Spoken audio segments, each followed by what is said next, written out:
Kalau orang tua kita sudah wafat, walaupun tidak meninggalkan warisan, kitalah warisan mereka. Bersedekahlah atas nama orang tua, berwakaflah atas nama ayahanda dan ibunda. Itu bikin mereka senang Pak di sana. Senang nggak dapat kiriman anak walaupun kita punya duit? Senang. Walaupun sedikit tapi kita berasa, wah, anakku berkirim kepadaku, berarti dia masih ingat kepadaku. Sudah berapa tahun Pak ditinggal ayah ibu, pernahkah berkirim kepadanya? Coba mulai berkirim lagi.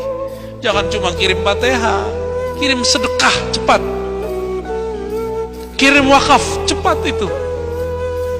Jangan tunggu mati dulu. Tanah-tanah yang nganggur, wakafin. Itu cepat nyampainya. Kalau Fatihah, tanya dulu ikhlas apa enggak. Imam Ibn Ajibah mengatakan, beda orang awam dengan orang arif. Orang awam yang Islamnya hanya ingin yang indah-indah, dengan arif yang mengenal Allah, yang tahu seluk-beluk agama ini. Meskipun gak bisa baca kitab, semoga yang hadir malam ini tergolong arif. Amin, ya. Walaupun gak bisa nerjemah Quran, ya, gak apa salah. Nanti gak ditanya kok Pak, bisa gramatikal bahasa Arab gak dikubur, gak ditanya. Ya, yang ditanya, kamu kenal Allah tidak? Ya, man rabbuk, siapa Rabbmu? Apa kata beliau? Min adabil arif. Ciri-ciri orang arif, orang yang bermakrifat, beda dengan orang awam. Allah yastaghrib syai'an min tajalliyatil haqq. Tidak pernah merasa aneh, tidak pernah merasa sulit menerima apapun yang Allah tajallikan, yang Allah tampakkan, yang Allah mau. Ya. Anak saya diambil Allah, kan Allah yang mau Pak. Apalagi nih kejadian kita, guru saya diambil Allah, apa saja. Ada yang dikasih, ada yang diberi, ada yang lahir, ada yang mati, begitu terus. Kita nggak bisa menahan sama sekali takdir Allah Subhanahu Wa Taala. Nah, orang yang masih merasa aneh, berarti dia orang yang awam. Kita punya smartphone yang canggih. Nih, kalau lagi zikir, dia di-off-kan dulu sebentar. Ya, di-off-kan ini. Gimana cara meng-off-kan ini? Pakai syahadat. Asyhadu alla ilaha illallah. Ajak, wahai akal pikiranku, bersaksilah tidak ada yang berhak disembah kecuali Allah, Nabi Muhammad Rasulullah sallallahu alaihi wasallam. Syahadatkan akal kita, syahadatkan qalbu kita, baru zikir. Nah, ini paling kunci. Setelah tadi meluruskan niat, kembali ke depan. Syahadatkan diri kita sebelum mau zikir, mau sholat, mau sedekah, mau apa aja, syahadatkan. La ilaha illa anta subhanaka inni kuntu minaz zalimin. La ilaha illa anta, tiada yang berhak disembah kecuali Engkau ya Allah. Subhanak, maha suci Engkau ya Allah. Inni kuntu minaz zalimin. Ada pengakuan. Maka para nabi sukses jadi nabi karena dia mengaku salah. Jika ingin jadi pewaris para nabi, mulailah mengakui kesalahan di hadapan Allah. Jika ingin menjadi pewaris para rasul, mulailah mengaku sportif di hadapan Allah Subhanahu wa ta'ala. Allah bukakan. Allah bukakan. Berarti ada yang bisa melihat selain mata ini. Coba pejam mata, ingat orang yang dicinta. Sebentar aja Pak. Buka mata, masih kelihatan? Bisa. Jadi semua kita sebenarnya bisa masuk ke dimensi itu, cuma tidak mau melatihnya. Ya, kita bilang halu. Padahal kalau halu, maka ilmu para aulia semuanya halu. Ini ada sok pemberantas halu, yang dia berantas ilmu wali, mana bisa. Jadi wali dulu baru berhadapan sama wali Allah, ya gak? Kecuali dia wali setan, kita nggak tahu kan. Wali dua aja Pak. Kalau nggak waliullah, wali setan, wali rahman, wali syaitan. Dua aja. Dan kita nggak benci kepada orang yang benci kepada kita. Nah, ini kata kuncinya, ya. Kita nggak perlu benci kepada orang yang benci kepada kita. Nggak usah capek-capek, Pak. Benci sama saudara, benci sama tetangga, lelah nggak? Benci sama orang banyak, capek nggak? Capek. Jadi orang-orang yang paling lelah di dunia ini orang yang benci. Karena kalau sudah benci, keluarlah hasad, iri, dengki. At'abun nas fid dunya al-hasid. Nah, orang yang paling lelah di dunia ini orang yang dalam dirinya ada kebencian sehingga dia iri dengki. Jadi kita nggak usah benci sama orang. Wal mubghid, dan orang yang suka marah-marah. Siapa yang masih nyimpan suuzon di kolbunya, saya khawatir su'ul khatimah nanti. Buruk sangka itu melahirkan su'ul khotimah, Pak. Ini udah rumus. Udah rumus di mana-mana. Kita udah nyaksiin orang-orang yang paling banyak berburuk sangka kepada hamba Allah, itu mati nggak bener. Jadi tolong itu dibuang itu. Ya. Jadi mohon maaf ini harus dikikis habis. Makanya suara saya harus tinggi untuk mengikis Bapak itu. Ya. Semoga Bapak tambah rajin salawat. Ya, saingin dia, Pak. Hati-hati, Pak. Nanti meninggalnya susah. Kita sudah menyaksikan beberapa teman-teman kita belajar thariqah sufinya banyak. Zikirnya mungkin sudah ratusan juta kali. Tapi dia menyimpan satu ilmu buruk dalam dirinya. Ilmu debus. Ilmu debus ini kan ada dua. Ada yang lewat jalur aulia Allah, namanya karamah. Ada yang jalur auliaus syaitan, dia mengambil jalur ini dan gak pernah dibuang. Apa yang terjadi? Meninggal susah. Orang sakaratul maut terlihat 5 menit, Pak, tapi itu bagi dia mungkin sudah 50.000 tahun rasanya. Jadi kalau ada ilmu-ilmu begitu, tobat kepada Allah, minta, ya Allah ambil ilmuku, udah insya Allah Allah akan ambil. Ya, kasihan kita punya badan ini, nanti ruhnya tergadai terus. Na'udzubillah min dzalik. Maksiat itu ada dua, Pak. Maksiat zahir, maksiat batin. Maksiat zahir ada di mata, di telinga, di lidah, di tangan, di kaki, di kemaluan, di perut. Maksiat zahir harus tinggalin, cut semua. Nonton film porno, cut. Ya, suka mandang-mandang yang nggak bener, nggak senonoh, cut itu namanya tobat. Ya, berusaha untuk tidak lagi melakukan. Adakah jaminan akan tidak kembali? Nggak ada jaminannya. Makanya walaupun orang yang tobat mesti meninggalkan maksiatnya, tapi dia nggak ada jaminan untuk tidak kembali. Nah, nanti kita jelaskan. Ya. Yang kedua, ayyandama ala fi'liha. Orang yang bertobat harus menyesali dari perbuatannya. Nah, ini ada tekniknya, Pak. Masih ingat teman kita mu'alaf? Ada yang datang nggak yang mu'alaf? Ya, kita bimbing dia istighfar. Ya, baru kali itu Pak dia istighfar, kok bisa nangis? Kenapa bisa nangis? Karena cara istighfarnya dibimbing. Satu-satu, dosa kolbu, dosa pikiran, dosa mata, kiri kanan, telinga kiri kanan, tangan kiri kanan, kaki kiri kanan, perut, kemaluan, semuanya diistighfarkan. Saya jamin antum merinding. Jadi kalau mau istighfar nggak usah ngitungnya itu di badan. Ya, astagfirullah, istighfar kan 5 kali. Ini amalan saya tiap hari. Istighfarin mata 5 kali, 5 kali udah 10. 5 kali, udah berapa? 20. Pikiran nih 10. Udah 30, Pak. Lisan 10. Udah berapa? Udah 40. Hati 10. Udah 50. Perut 60. Kemaluan udah berapa? 70. Tangan, kaki, tangan 1, tangan 2, terus ini 55, Pak, semua udah 20, udah sisa 10 lagi. Lalu kita istighfarkan dosa yang aku sadari, dosa yang aku tidak sadari, yang tersimpan dalam pikiranku, dalam dagingku, darahku, tulangku, semuanya diistighfarkan. Merinding. Cobain deh ntar malam ya, tahajud pakai istighfar begitu. Satu-satu cobain.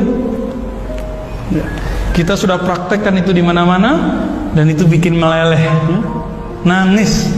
Orang sibuk dengan dirinya. Jadi kenapa orang tidak menikmati istighfar? Karena dia tidak menghitung ke badannya, tapi menghitungnya ke alat. Akhirnya ngeliat tasbihnya, loh kok belum 100? Kapan jadi 100 nih ya yang pakai tasbih? Boleh pakai alat hitung, tapi jangan terpaku di situ.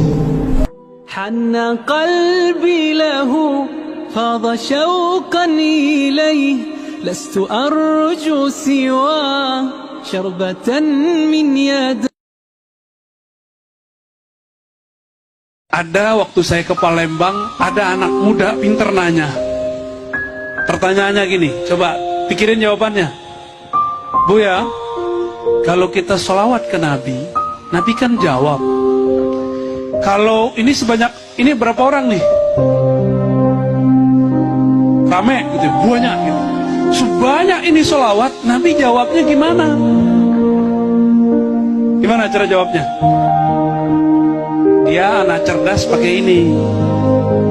Cerdas itu kan bukan hanya di sini, ada cerdas di dalam hati.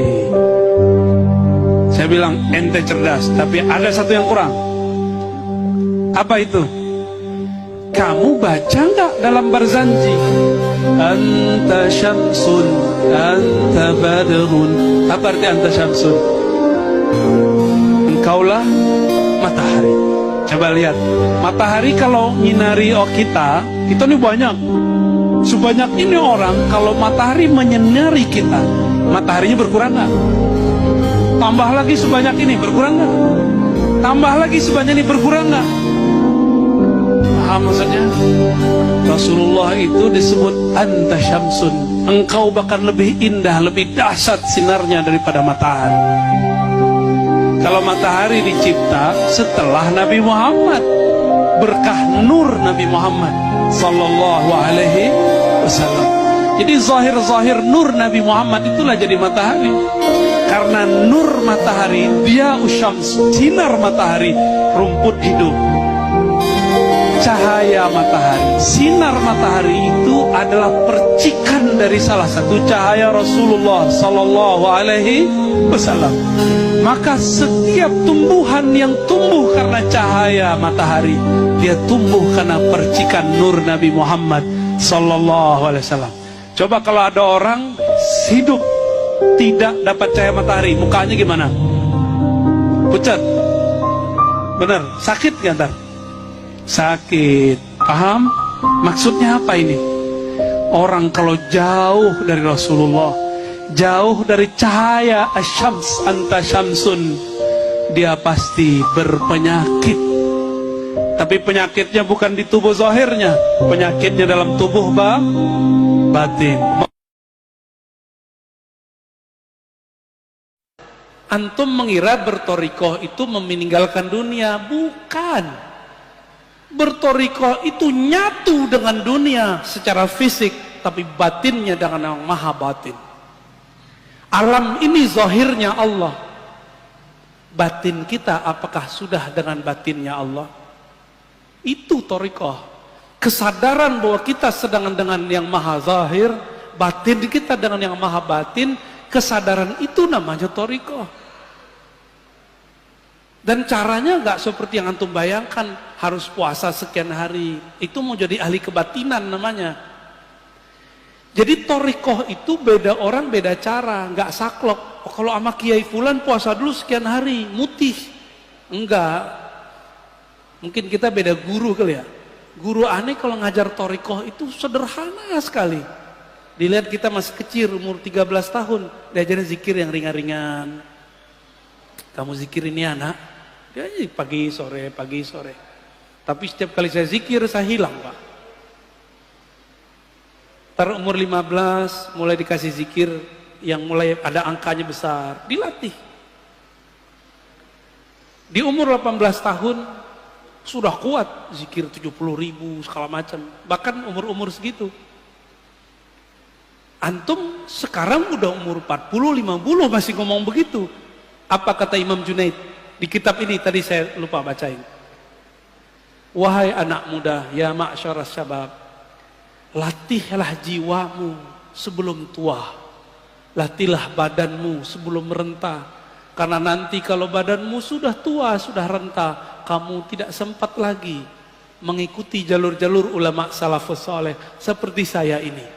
Itu Junaid tiap malam gak bisa tidur, tahajud mulu, dia gak bisa tidur. Kalau tidur, dia kemudian menghukum dirinya. Enggak berlebihan, itu biasa untuk Junaid.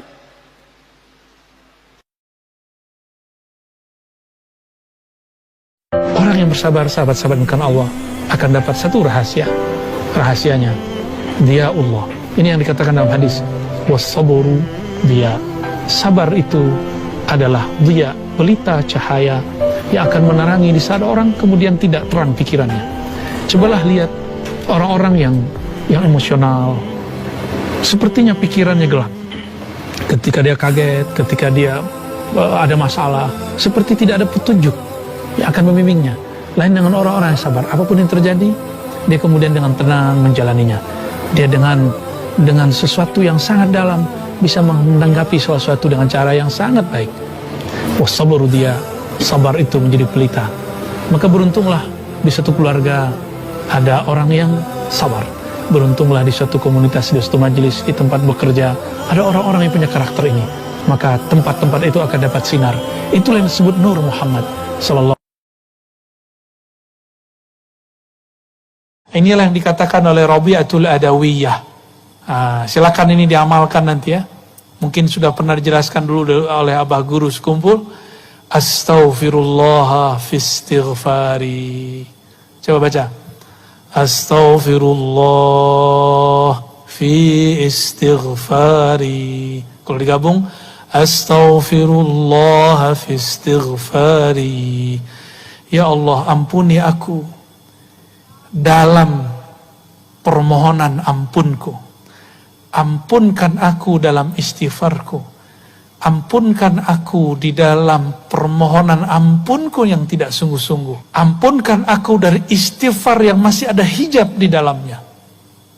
Ini kalam yang beliau sampaikan.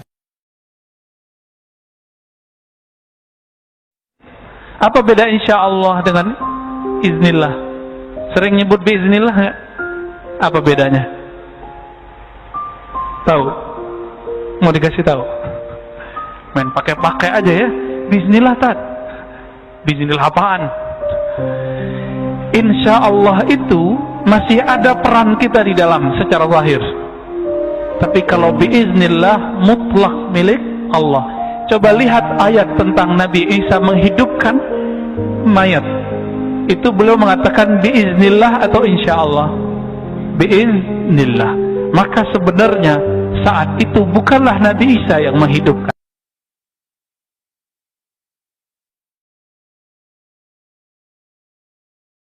Badan kita ini kenapa sakit-sakitan? Karena kurang gerak. Kolbu kalau kurang bergerak dengan kalimah Allah, dia juga sakit-sakitan. Maka gerakkan kolbu dengan nama Allah. Itulah makna ayat surat Al-Anfal ayat 2. Iza zukirallah wajilat kulubu. Jika disebut nama Allah, kolbu bergerak, bergetar. Ustadz nggak tahu zikir kolbu, keras hatinya. Kiai nggak ngerti zikir kolbu, jadi ustadz yang sangat kasar. Jadi saya kalau mendetek orang ceramah itu gampang aja. Apa yang dia ceramahkan, bagaimana cara dia menyampaikan. Kalam yang sama disampaikan orang berbeda, lain loh keluarnya. Benar nggak? Karena memang gelas yang isinya air bening keluarnya bening, isinya kopi keluarnya hitam. Nggak bisa dibuat-buat, mau dipoles pakai serban kayak tasbih 1000 kali panjangnya, tapi di kolbunya nggak ada nama Allah Rahman Rahim, nggak akan pernah keluar kata kasih sayang.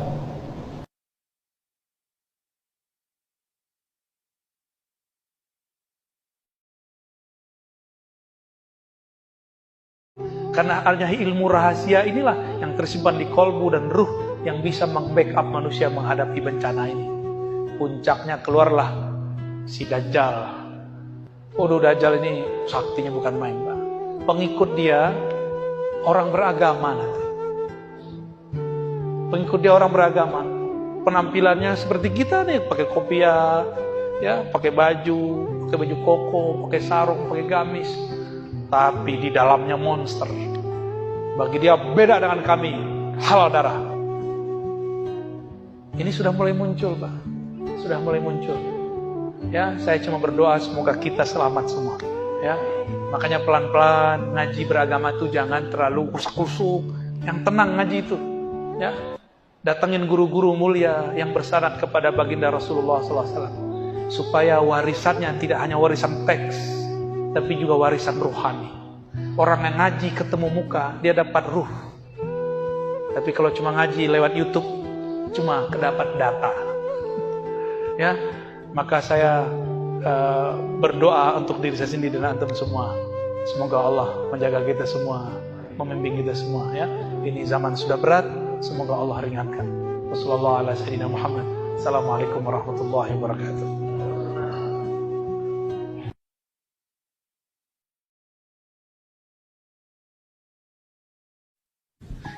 Orang sujud itu kepalanya di bawah tapi hatinya sombong, atau dia tukar berdiri hatinya rendah? Itu yang mana yang disebut sujud? Antum sujud tapi merasa ahli surga, merasa ilmunya paling benar, suci dengan sujudnya, atau orang yang dia lagi nggak sujud tapi batinnya selalu sujud?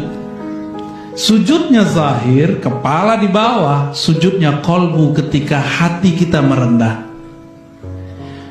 Jadi aqrabul abdi ila rabbihi fi sujud, sedekat-dekat hamba kepada Allah lagi sujud, yaitu setiap kali hati merendah kepada Allah, itulah saat terdekat kita kepada Allah Subhanahu wa ta'ala. Walaupun 7.000 kali sujud tapi hati nggak pernah merendah, nggak akan pernah dekat kepada Allah Subhanahu wa ta'ala. Ya.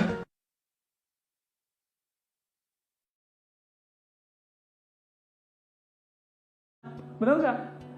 Maka di hari kiamat, bapak ruh kita Nabi Muhammad, umur ruh kita Ahmad, dia juga, itu istilah aja.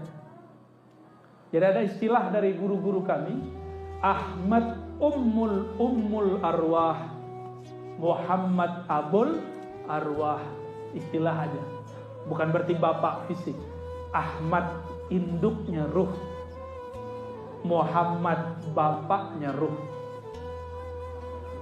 Maka dibahasakan dengan bahasa hadis, ana sayyidu waladi Adam. Aku adalah sayyid. Sayyid di situ maknanya akulah sumber ruh, akulah sumber cahaya, akulah bapak kalian alam semesta. Sumbernya Nabi Muhammad SAW. Yang beramal hasbunallah wa ni'mal wakil siapa? Yang baca ini siapa? Sayyidina Ibrahim. Maka orang yang baca ini terus, Allah akan bersamakan dia dengan Nabi Ibrahim alaihissalam. Tapi kalau saya milih yang lengkap, Nabi Muhammad sallallahu alaihi wasallam. Mau nggak yang lengkap? Nah, itulah la haula wala quwwata illa billahil aliyyil azim. Dalam zikir maqalid, ini zikir yang kelima dan keenam, ya, la haula wala. Ini juga berfaedah. Tidak akan ada kekagetan di saat Sayyidina Israfil nanti meniupkan sangkakala. Kenapa? Tiang aras itu, di situ tertulis la ilaha illallah Muhammad Rasulullah, subhanallah, alhamdulillah, semua masing-masing. Tapi di tengah-tengah yang dijaga oleh aras itu Sayyidina Nabi SAW. Dan zikir yang paling disukai Nabi selain la ilaha illallah adalah la haula wala quwwata illa billahil aliyil azim. Jadi nurnya Nabi Muhammad itu salah satunya berbunyi, berkalamkan, berlafazkan la haula wala quwwata illa billahil aliyil azim. Inilah yang membuat Nabi Muhammad bisa kemudian diisrakan, dimi'rajkan. Dengan inilah beliau nanti memberi syafaat. Dengan inilah beliau nanti jaga kita di hari kiamat. Insya Allah. Amalkan hasbunallah wa ni'mal wakil berapa kali? Enggak sanggup tiap hari, sekali seminggu. 450 malam Jumat, ya, amalkan. Setiap malam, nggak bisa malamnya, pagi Jumatnya, nggak bisa siang Jumatnya, nggak bisa sorenya. Terus la haula wala quwata illa billahil azim. Dalam hadis yang walaupun dhaif, Said Muhammad Alawi Al-Maliki menyebutkan dalam sebuah riwayat yang dikalamkan Nabi, siapa yang baca la haula wala quwata illa billah, ini motivasi untuk orang awam. Kalau yang sudah kenal Allah, kenal Rasul, nggak perlu motivasi ini. Ya. Siapa yang baca la haula wala quwata illa billahil aliyil azim atau la haula wala quwata illa billah, maka dia tidak akan fakir sepanjang hari. Berapa kali? 100 kali. Karena kefakiran itu mental yang ada di hati, mental miskin. Orang yang miskin, kaya pun masih korupsi. Benar nggak? Kaya pun masih korupsi. Udah punya ruko 7 pun masih mau nambah lagi, 7 lagi. Dulu mikirnya, ya Allah kalau saya punya 3, saya nanti akan berbagi. Udah punya 3, minta 5, nggak sempat berbagi. Pelit jangan dijaga. Pelit jangan dipelihara. Maka jika ingin menjadi dermawan, dermawanlah sedari masih miskin. Karena pelit itu penyakit di kolbu. Jika kaya bertambah, penyakitnya akan tambah besar. Ya. Dan orang paling pelit di alam semesta, kata baginda Nabi Muhammad SAW, Al-Bakhil, orang bakhil, namaku disebut-sebut dia tidak sholawat. Ya. Dan saya senang ke negeri-negeri yang ada di Banjar ini, hampir semua pelosoknya suka bersolawat. Alhamdulillahirabbil alamin. Barulah sah bertakbir Allahu Akbar lalu baca wajjahtu wajhiyah. Aku hadapkan wajah kolbuku kepada Allah, pencipta kolbuku, pencipta tubuhku. Tapi apabila kolbu belum bercahaya, maka dia idbar.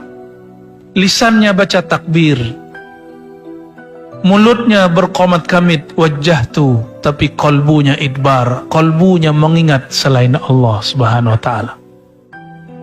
Maka ciri-ciri kolbu yang sudah iqbal, dia sudah mentalak dunia di kolbunya walaupun masih ada di tangannya. Ya, jangan talak dunia dengan tangan. Tubuh ini masih perlu dunia. Yang Allah pandang bukan tangan kita, yang Allah pandang kolbu. Dan Allah maha pencemburu. Sebentar saja ada nama selainnya di kolbu, Allah cemburu. Jangan buat Allah cemburu. Jangan buat Sayyidina Muhammad SAW cemburu. Allah ghayur, lebih cemburu, aghyar, lebih cemburu daripada seorang suami terhadap istrinya atau istri terhadap suaminya. Allah lah yang paling berhak cemburu, yang tidak boleh ada nama selainnya di dalam kolbu. Maka dalam hadis Nabi dikatakan izhad fid dunya yuhibbukallah. Bagaimanakah caranya menjadi kekasih Allah? Izhad fid dunya, zuhudlah di dalam dunia, bukan anid dunia. Berarti bukan izhad tinggalkan dunia, bukan. Engkau bergelimang dunia, tapi izhad fid dunya. Tapi jangan masukkan dunia ke dalam kolbumu. Yuhibbukallah, Allah langsung cinta kepadamu. Kalau kita suka meminjam memakai punya kawan, punya tetangga, tetangga tidak senang. Izhad fima bi'aidin nas. Tahanlah dirimu, jangan gunakan punyaan kawan-kawanmu, tetanggamu, maka kawanmu akan senang kepadamu. Coba kawan kita yang suka pinjam duit, jika dia call kita, angkat enggak? Enggak. Wah, minjam duit lagi nih, ya. Tutup. Ketuk pintu, sepertinya mau pinjam kereta lagi nih, ya. Kita kunci pintu. Begitu juga Allah Subhanahu wa ta'ala. Semoga Allah Ta'ala melimpahkan nur di dalam kalbu. Bagaimana caranya? Perbanyak sholawat, ya. Tapi sebelum bersolawat, mulai dengan syahadat. Setelah syahadat, bersihkan dulu anggota tubuh dan bersihkan juga kalbu, sehingga nurnya tidak campur aduk dengan cahaya, dengan kegelapan. Kalau nur campur aduk dengan kegelapan, menjadilah pelangi. Kolbunya nanti tidak jelas. Bersihkan dulu, istighfarkan dengan istighfar batin, ya. Baru setelah itu bersolawat. Maka siapa yang belum mantap, belum kuat azamnya mengambil ilmu dari seorang syekh, perbanyaklah solawat. Karena solawat ala Nabi SAW mursyidun yurshiduhu ila syaikhihi. Nanti solawat dia akan hantar dia kepada mursyid. Maka ciri-ciri orang-orang dapat cahaya, dia cinta salawat.